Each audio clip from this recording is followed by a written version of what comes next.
Hey guys, and welcome back to another video.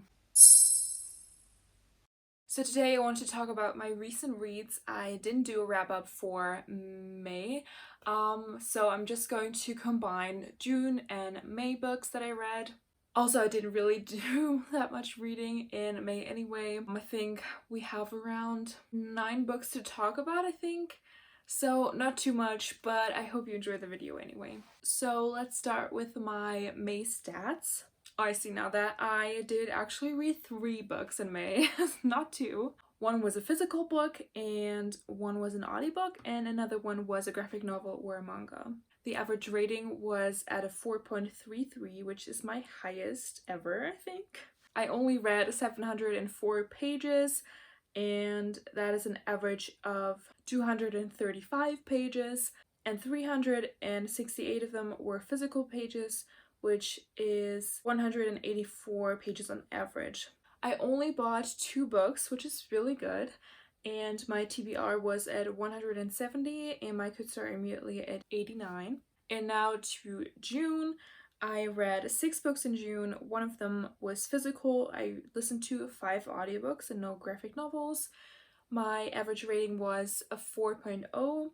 And I read 2,129 pages overall, which is an average of 355 pages per book. 448 pages were read physically, which is an average of 148 per book. And I bought 5 books in June, which gets me to a TBR of 174, and I could start immediately of 91. But now let's just start with the books that I read in May. I gave 1 book 3 stars and 2 books 5 stars. So let's start with the 3-star book, which was the graphic novel Tokyo Ghoul Volume 2. Honestly, it was fine, but I just wasn't really entertained by this. And I was also kind of forcing my way through this book, even though it's quite quick to get through, but I just was not feeling it. I was also in a reading slump at the time, so that may have also influenced my rating.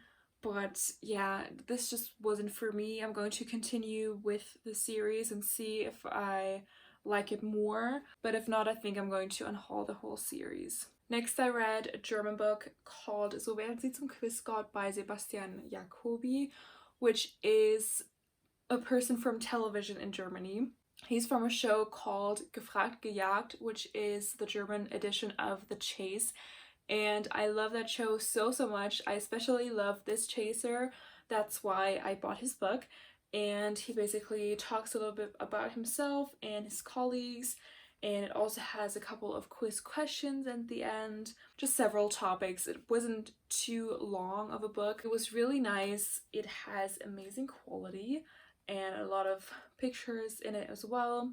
I didn't go through every single quiz question just because I don't want to do every single question back to back. But yeah, I still read the book, obviously. And I enjoyed it very much, so I gave it 5 stars. And then now coming to my favorite book of May, which was In Order to Live by Yeonmi Park. This was the only book that I managed to get to during the Asian Readathon, which I was supposed to take part in, and I had a TBR for.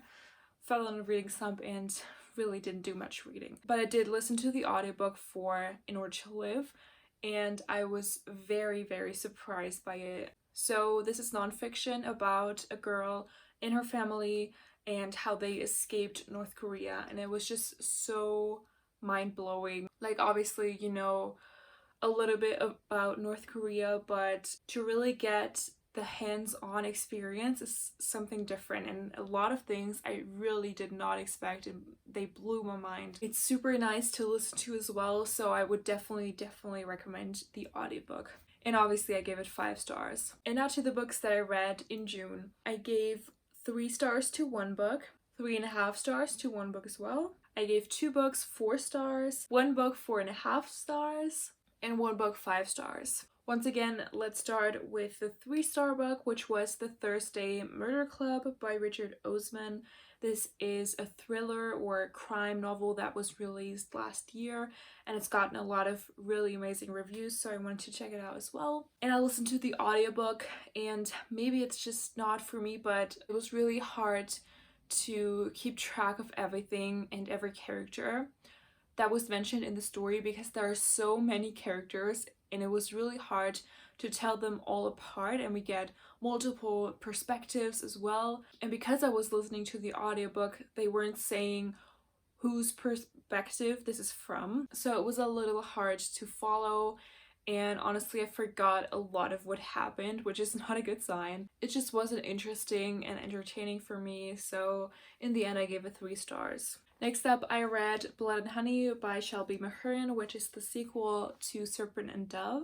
And I gave this one 3.5 stars, and I listened to the audiobook as well. Once again, I really can't remember too much of the plot points, even though I know what happened overall, if that makes any sense. Like, I don't remember any details or anything. Maybe because not much has happened, it just was a lot of random going around places, which I can enjoy if it's done well, but I would say it was a little bit mediocre. It definitely picked up in the end, and there was something that I did not expect. Actually, it was hinted at, and then I thought, yeah, that's probably going to happen.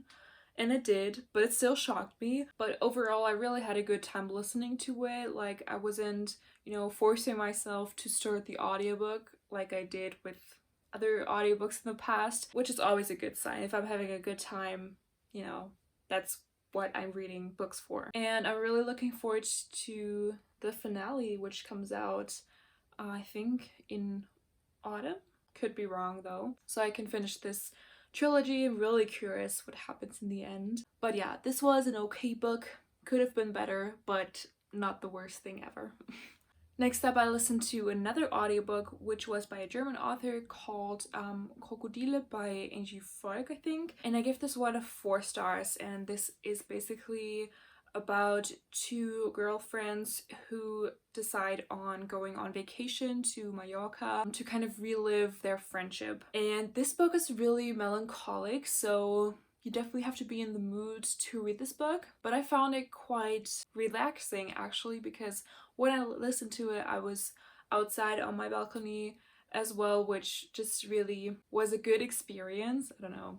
What I really liked about this book was that it portrayed the reality of going vacation sometimes. Like, I don't know if anyone can relate to this, but you are not going to be constantly going on an adventure. Sometimes you're just laying there and you're just questioning everything. I don't know if someone can relate, but it really reflected these feelings and they felt really authentic to me, which I really liked. If you want to hear more of my thoughts, I also wrote a review on this book on my Goodreads, in German of course. And the other 4-star book was My Sister the Serial Killer. Okay, so this book is set in Nigeria, and we follow 2 sisters, and one is very beautiful and she's also a serial killer. And I love how this book portrays how beauty or someone's perception of someone can really influence their opinion on them. So she constantly gets away with murdering all these people, and we are following the sister's perspective, how she sees it, and that she thinks it's also so unfair. But on the other hand, how her sister is also dealing with mental illness. Just pick up the book. It's very short and I really, really, really loved it. Next up, we have The Invisible Life of Addie LaRue by V. Schwab. And this was originally one of my options for the big book, so one that I could read over the course of 2 months.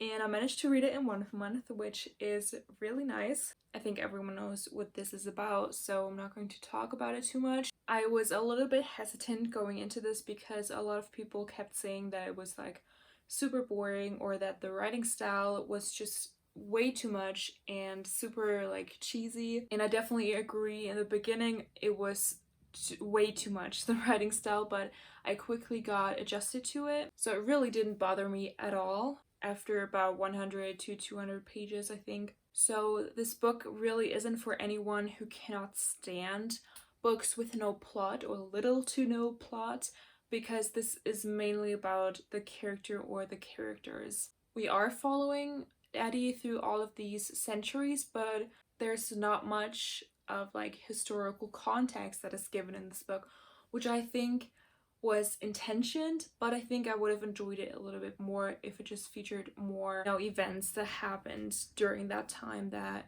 she was living. But I really liked Addie and I really liked Henry as well, and I loved these two people together. I even liked the other person. You can't really say devil, but you know what I mean. And I really liked the ending as well. It was a little bit expected, but also not. So yeah, in the end I gave it 4.5 stars. I really enjoyed it. And now to my 5-star book, which was again a German book.